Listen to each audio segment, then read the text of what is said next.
मेरा नाम प्रिया है। मेरी उम्र सिर्फ 15 साल है। घर के हालात अच्छे नहीं थे, इसलिए काम करने के लिए लोगों के घरों में जाना पड़ता था।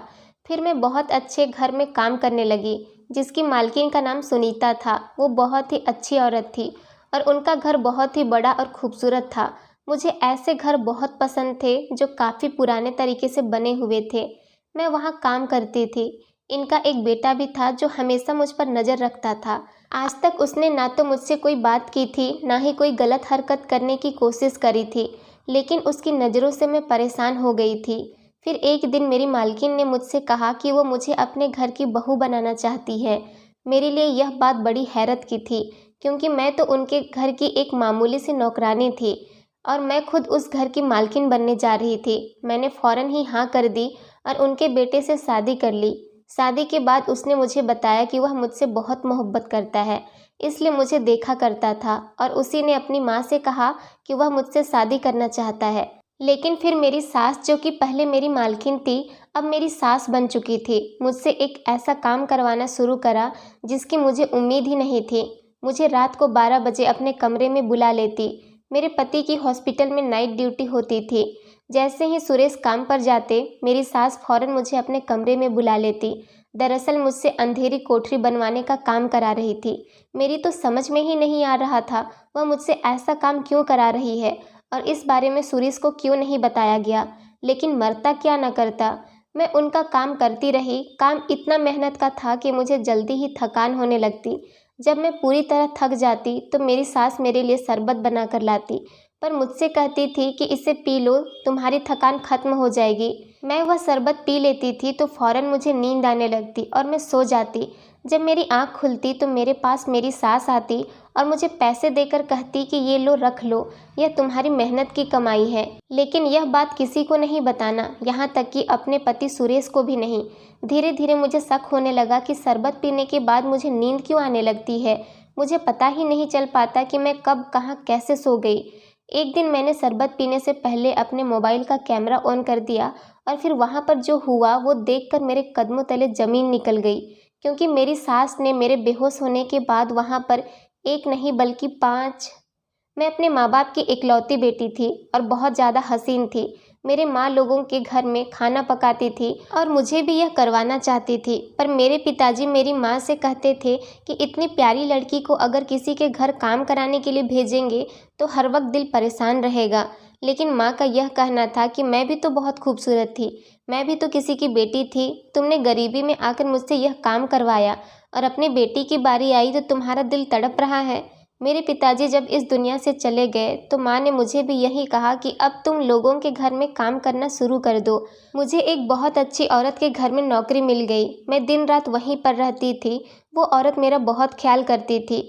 होली दिवाली पर मुझे तोहफे भी देती थी, मेरे कपड़े भी बनवा कर देती थी, साथ ही वह मुझे खाना भी दिया करती थी। जब भी उसके घर पर कोई आता तो मुझे देखकर पूछ लेता कि क्या यह तुम्हारी कोई रिश्तेदार है, क्योंकि मैं शक्ल और सूरत की बहुत अच्छी थी, इसलिए कोई अंदाज़ा ही नहीं लगा पाता था कि मैं उस घर की एक मामूली सी नौकरानी हूँ।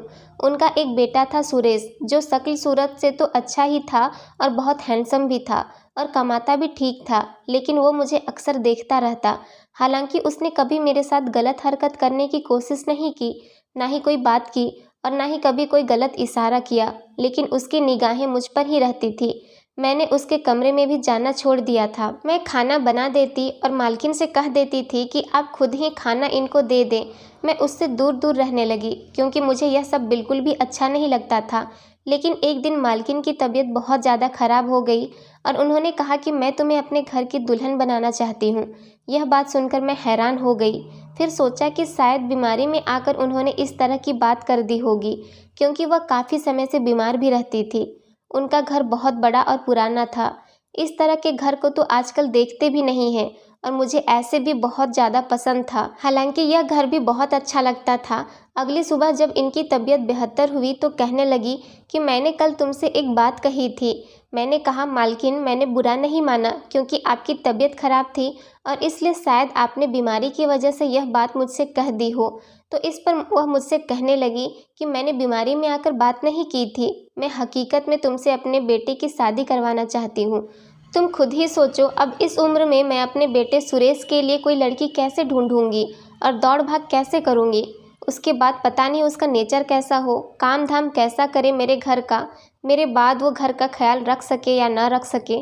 तुम में वो सारे गुण हैं जो एक अच्छी लड़की में होने चाहिए।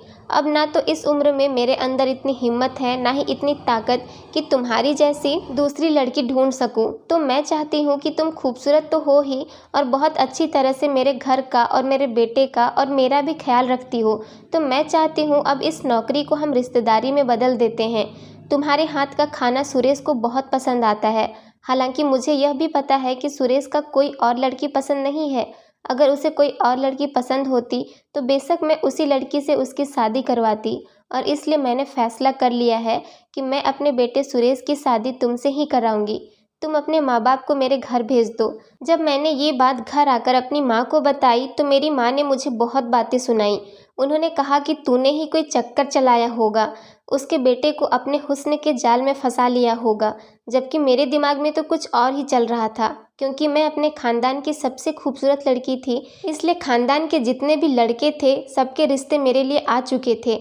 लेकिन हुस्न होता है तो नज़ाकत आ ही जाती है, इसलिए मेरे अंदर भी थोड़ी नज़ाकत थी और मैंने सारे रिश्तों को ठुकरा दिया था। इसलिए अब मैं यह सोच रही थी कि अब सारे ठुकराए हुए रिश्तों को यह पता चलेगा कि मैं तो एक बड़ी हवेली की बहू बन गई हूँ, तो उनके दिल पर तो सांप लौट जाएंगे। और बस अपनी ईगो में आकर मैंने कोई बात नहीं की और अपनी माँ से कहा कि मेरी शादी यहाँ पर कर दो। मेरी शादी भी हो गई। मेरे पति की नाइट ड्यूटी लग गई, क्योंकि वह एक बड़े हॉस्पिटल में डॉक्टर थे और अब उनकी नाइट ड्यूटी के दिन शुरू हो गए थे। मैं तो अपनी मालकिन की हमेशा बहुत ज़्यादा इज्जत करती थी, और अब जब उन्होंने मुझे इस घर की बहू का दर्जा दे दिया था तो यह तो मेरे लिए किसी एहसान से कम नहीं था। मैं उनके पैरों की मिट्टी उठाकर अपने माथे पर लगा लेती थी।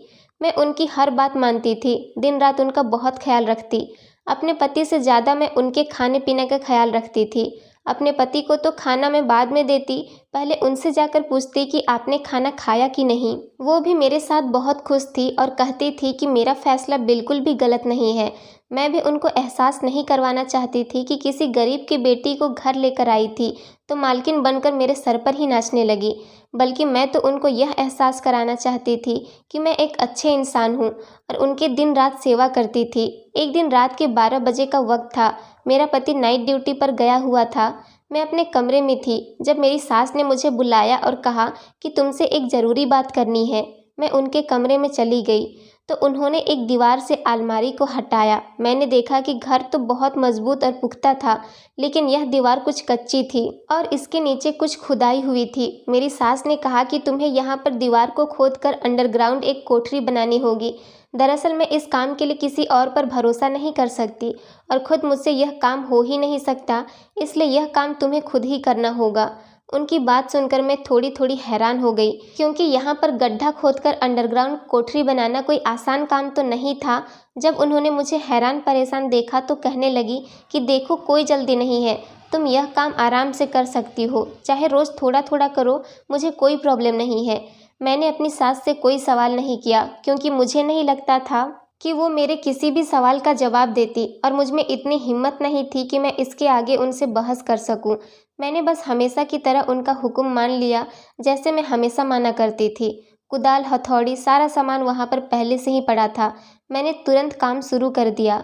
रात के 12 बजे से लेकर सुबह 5 बजे तक यही काम करती रही। काम बहुत मेहनत का था और मैं पसीने से भीग जाती थी। अभी मैं काम में ही लगी हुई थी कि मेरी सास बाहर से आई। मुझे पता ही नहीं कि वो कहाँ से आई है, बस उनके हाथ में शरबत का एक गिलास था। सास के हाथ में ठंडा ठंडा शरबत देखकर मेरे मुंह में पानी आ गया। मेरी सास ने कहा कि आज के लिए इतना काम काफ़ी है, ये लो शरबत पियो। मैंने वह शरबत जैसे ही पिया, उसके बाद मुझे होश नहीं था कि मैं कहाँ थी। जब मेरी आँख खुली तो मैं उस कमरे में एक तरफ लेटी हुई सो रही थी। मैंने सुबह उठकर सास से कहा कि मुझे पता ही नहीं चला कब मेरी आँख लग गई। तभी वो मुझसे कहने लगी कि नहीं नहीं, कोई बात नहीं, मेहनत का काम करोगी तो नींद तो आएगी ही, और वैसे भी आज के लिए इतना काम काफ़ी है। उनकी बात सुनकर मैं बाहर जाने लगी। तभी उन्होंने मुझे बुलाया और पूछा कि कहाँ जा रही हो। मैंने कहा कि काम करने। उन्होंने कहा कि आज से तुम्हें घर का कोई भी काम करने की ज़रूरत नहीं है, क्योंकि तुम इस घर की बहू हो, कोई नौकरानी नहीं। घर के काम करने के लिए मैंने एक लड़की रखी है जो आज 10 बजे आ जाएगी। तुम अपने कमरे में जाकर आराम से सो जाओ। मेरी सास ने मेरे हाथ पर कुछ पैसे रखे। मैंने कहा कि जब मैं नौकरानी नहीं हूँ तो आप मुझे यह पैसे किस बात के लिए दे रही हैं। तो इस पर वो कहने लगी कि बेटा, ये पैसे अपनी उस बेटी को दे रही हूँ जो मेरी मदद कर रही है और मुश्किल वक्त में मेरा साथ दे रही है। लेकिन मेरी बच्ची, यह बात किसी को ना बताना, यहाँ तक कि अपने पति सुरेश को भी नहीं। मेरी सास मेरा इतना ख्याल कर रही थी। वो चाहती तो मुझसे घर के सारे काम करवाती, लेकिन मेरे आराम के लिए उन्होंने नौकर रख लिया, जबकि मैं खुद एक नौकरानी थी और आज कोई और मेरे लिए काम करने वाली आ गई थी। इससे बड़ी और क्या बात होती। मैंने उनको कहा कि मुझे पैसे नहीं चाहिए माँ, और यह बात मैं किसी को भी नहीं बताऊंगी। लेकिन मेरी सास ने वो पैसे दे दिए और कहा, इससे अपने लिए जो तुम्हारा दिल करे वो तुम खरीद लेना, कपड़े, जूते, खाने पीने की चीज़ें, और अपनी माँ को भी शॉपिंग करवा देना, वो भी खुश हो जाएंगी। मेरी सास किस कदर की अच्छी इंसान थी। मेरे दिल में उनकी इज्जत दिन ब दिन बढ़ती जा रही थी। पैसे लेकर मैं अपने कमरे में आ गई। पैसे गिने तो 20,000 से ज़्यादा थे। इतनी तो मेरी तनख्वाह भी कभी नहीं थी। इसके बाद मैं आराम से दोबारा सो गई और मुझे बहुत अच्छी नींद आई। मेरा पति दोपहर में आ जाता था और मैंने उनको यह बात नहीं बताई, लेकिन उसने नोट कर लिया कि मैं काफ़ी थकी थकी लग रही हूँ। मैंने कहा कि बस ऐसे ही, मैं तो आराम करके थक गई हूँ, क्योंकि माँ ने मेरे लिए घर में नौकरानी रखी है। टाइम इस घर में कैसे गुजरेगा। मेरे पति ने कहा कि इस घर में जल्दी ही छोटे मेहमान आ जाएंगे तो फिर तुम्हारा वक्त अच्छे से गुजर जाएगा। लेकिन मुझे सास की बातें याद आ गई। उन्होंने कहा था कि मुझे कोठरी बनानी है, और यह बनाना कोई आसान काम नहीं था और 2-3 हफ्ते का काम भी नहीं था। इसमें तो बहुत वक्त लग रहा था और मेरा पति यह चाहता था कि मैं माँ बन जाऊं, तो फिर मैं काम कैसे कर सकती थी। इसलिए मैं बहुत परेशान हो गई और अपनी सास के सामने जाकर यह बातें मैंने उनको बता दी। तो इस पर वो मुझसे कहने लगी कि तुम इस तरह बिल्कुल मत होने देना। मैं तुम्हें एक अच्छे डॉक्टर का नंबर देती हूँ, डॉक्टर तुम्हें अच्छा मशवरा दे देगी। मैंने उस डॉक्टर से बात की और फिर उसकी बात मान ली। मेरी सास यही चाहती थी कि मैं अभी बच्चा पैदा ना करूँ, जब तक कि कोठरी का काम पूरा ना हो जाए। मेरे लिए भी फ़िलहाल यह काम बहुत ज़रूरी था, क्योंकि यह मुझे मेरी सास ने दिया था। फिर अगले दिन मैं अपनी माँ के घर गई। उन्हीं पैसों से उनके लिए बहुत सारे गिफ्ट लेकर गई। तो वो कहने लगी कि अब तुम सच में बड़े खानदान की बहू लग रही हो। मैंने उन्हें ये नहीं बताया कि ये पैसे मेरी मेहनत के हैं। फिलहाल मेरी माँ भी खुश हो गई थी। मैं बहुत ज़्यादा थक जाती थी। मेरे जिस्म में बहुत दर्द होता था, लेकिन फिर भी मैं ये काम कर रही थी। रोज़ मैं ये काम करती थी। मेरी सास जब मुझे बुलाती तो मैं सच में बहुत गहरी नींद में सो जाती थी। मेरी आंखें खुलती तो मेरी सास बहुत ज़्यादा खुश होती थी। वो मुझे पैसे देती थी कि उनके पास रोज़ अपने लिए एक पैसे होते थे, और वो पैसे किसी अलमारी से या अपने पर्स से मुझे निकाल कर नहीं देती थी, बल्कि उनके हाथ में पैसे होते थे। उसमें से थोड़े पैसे वो मुझे दे देती और बाकी अपने पर्स में डालकर रख लेती। दिन इसी तरह गुजर रहे थे। शुरुआत में मुझे ये सब काम करने में बहुत मुश्किल होती थी, लेकिन अब धीरे धीरे मेरी थोड़ी आदत पड़ गई थी। एक दिन मैं अपने पति के साथ में बैठी थी कि अचानक मुझे मेरे पति के चिल्लाने की आवाज़ आने लगी। थोड़ी देर बाद मैंने महसूस किया कि मेरा पति मुझे झंझोर कर उठाने की कोशिश कर रहा था। मैं ज़मीन पर गिर पड़ी थी।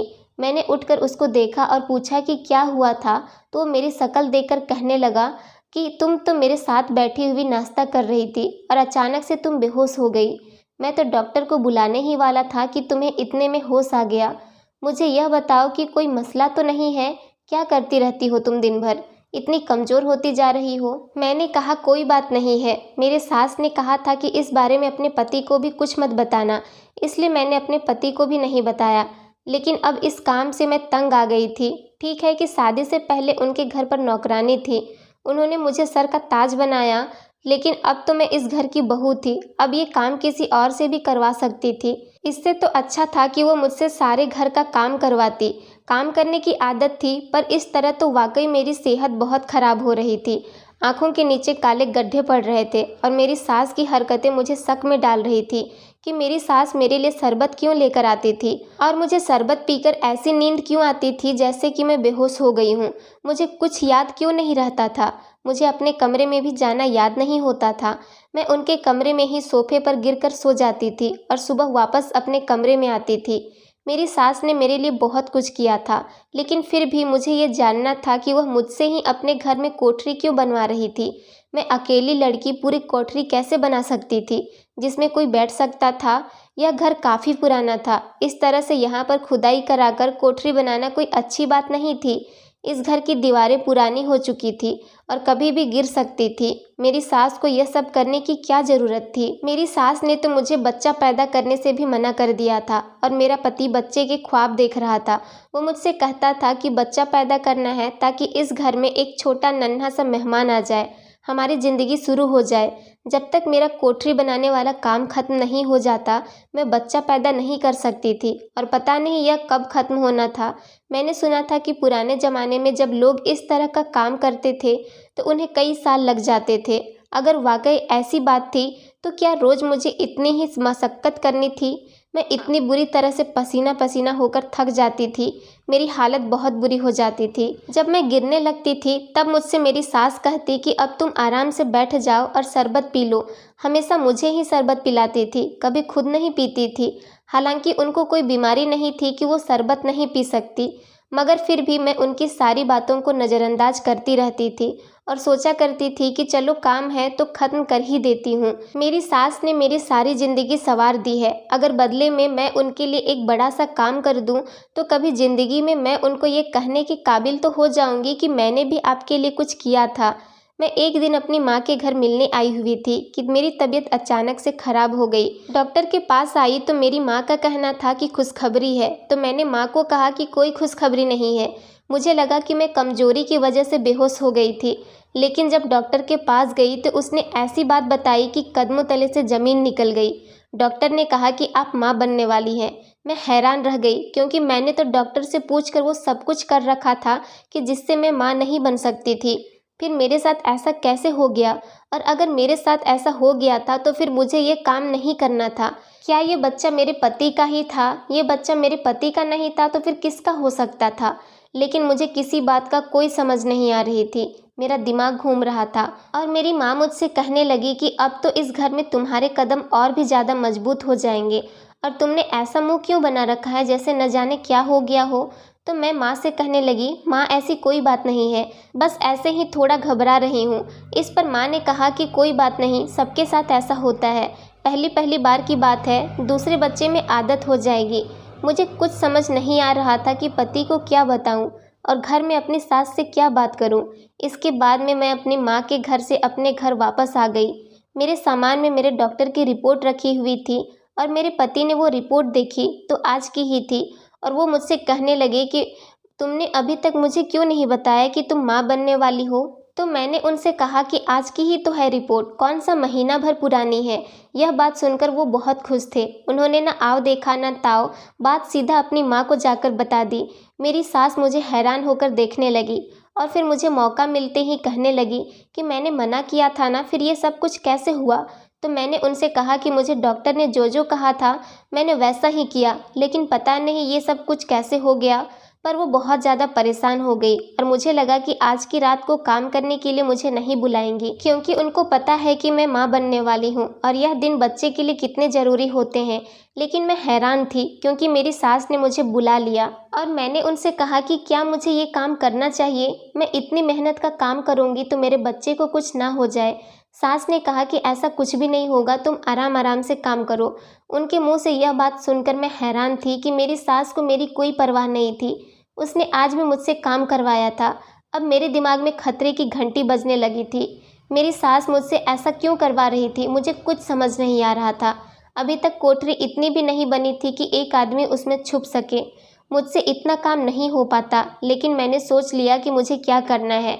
मैंने अगले दिन काम किया और मेरे दिमाग में एक प्लान बना लिया। शरबत पीने से पहले मैंने अपना मोबाइल ऐसी जगह छुपा दिया कि जहां से मैं खड़ी हुई साफ नज़र आ रही थी और कैमरा ऑन कर दिया। शरबत पीते ही सब कुछ वैसा ही हुआ जैसे कि रोज़ होता था। मैंने अपना फ़ोन बातों बातों में वहां से उठा लिया और उनको पता ही नहीं चलने दिया और फिर मैं उनके कमरे से चली गई। मेरा दिल बुरी तरह से धड़क रहा था कि पता नहीं फ़ोन में क्या रिकॉर्ड हुआ होगा। मैं अपने कमरे में आ गई और दरवाज़ा बंद कर लिया। पति तो वैसे ही घर पर नहीं था। फ़ोन की वीडियो प्ले करते हुए मेरे हाथ कांप रहे थे क्योंकि कुछ न कुछ गड़बड़ थी। इस बात का तो पता चल गया था। वीडियो में देखा कि जैसे ही शरबत का ग्लास मैंने पी लिया, मैं चक्कर खाकर ज़मीन पर गिर गई। मेरी सास ने मुझे ऐसे घसीट के साइड में किया जैसे मैं इंसान नहीं बल्कि कोई बोरी हूँ। फिर वहाँ पर एक आदमी आया और उसने मेरी सास के साथ कोई बात की। मैं इस सूरत में सोफे पर बेखबर पड़ी थी। फिर उसने मेरी सास को पैसे दिए और कोठरी की तरफ देखा। वो आदमी वहाँ से चला गया। मुझे समझ नहीं आ रही थी। उस आदमी को मैं जानती भी नहीं थी, इसलिए मैंने ये बात अपने पति को बता दी तो मेरा पति यह सुनकर बहुत हैरान हो गया। मैंने उसको वो वीडियो दिखाई तो वो उस आदमी को जानता था। उसने कहा कि ये तो मेरा बड़ा भाई है जिसको मेरे पिताजी ने ज़िंदगी में घर से निकाल दिया था क्योंकि उसने अपनी पसंद की शादी की थी और अपनी पत्नी के साथ मिलकर हमारे ही घर में चोरी भी की थी, इसलिए पिताजी ने इसको घर से निकाल दिया था। मेरे पति ने कहा कि मैं बात समझ गया हूँ। उसने अपने भाई से भी बात की और सारा मामला सामने आ गया। और वो मामला ये था कि मेरी सास के नाम पर एक बहुत बड़ी प्रॉपर्टी थी जो मेरी सास के जीते जी उनकी थी और मरने के बाद उनके बड़े बेटे की हो जाती। इसलिए मेरी सास अपने कमरे में कोठरी बनवाकर हमेशा के लिए वहाँ रहना चाहती थी और दुनिया वालों की नज़रों के सामने ये साबित करना चाहती थी कि वो इस दुनिया में नहीं रही। और इस काम के लिए मेरी सास को भड़काने वाला मेरा जेठ ही था। वहीं उसको पैसे भी लाकर दे रहा था कि मेरा मुंह बंद कर सके क्योंकि मेरे ससुर के जाने के बाद मेरे पति का कारोबार अच्छा नहीं चल रहा था। मेरा जेठ मेरे पति से अपना हिस्सा मांग रहा था और जब उसे हिस्सा ना मिला तो उसने मेरी सास को भड़काया और मुझे भी इस सब काम में लगा दिया। मेरी गोद में जो बच्चा था वो मेरे पति का ही था और बस किसी तरह कुदरत की तरफ से उसका इस दुनिया में आना लिखा था, इसलिए आ गया था। मेरे पति ने मेरी सास से बात की और कहा कि आपने मेरी मासूम बीबी को इस्तेमाल किया और आपने मेरी शादी भी इसलिए करवाई ताकि आप इससे काम करवा सकें, क्योंकि अगर आप किसी और से ये काम करवाती तो आपको भी डर रहता और लोग भी बातें करते। आपने इनको इस्तेमाल किया, वो भी तब जब इसकी हालत भी ऐसी थी। मेरे पति ने कहा कि जो भी करना है करे, चाहे तो इस दुनिया के लिए मर जाए और घर के लिए भी, लेकिन मैं आपके साथ नहीं रहूँगा। मेरे पति ने घर और कारोबार दोनों के हिस्से कर दिए और खुद ही अलग हो गया। मैंने अपने सास से खुल के बात भी नहीं की कि उनसे पूछा भी नहीं कि मुझे किस बात की सज़ा दी, मुझे क्यों इस तरह से इस्तेमाल किया। बाद में पता चला कि मेरी सास के नाम की जो प्रॉपर्टी थी वो करोड़ों की थी, शायद इसलिए उनका दिमाग खराब हो गया था। दोस्तों, उम्मीद करती हूँ आपको हमारी कहानी पसंद आई होगी। कहानी पसंद आई है तो वीडियो को लाइक करें, चैनल पर नए हैं तो चैनल को सब्सक्राइब करें और हाँ, नोटिफिकेशन बेल को ज़रूर दबाएं ताकि अगली अपडेट सबसे पहले आपको मिले। धन्यवाद दोस्तों।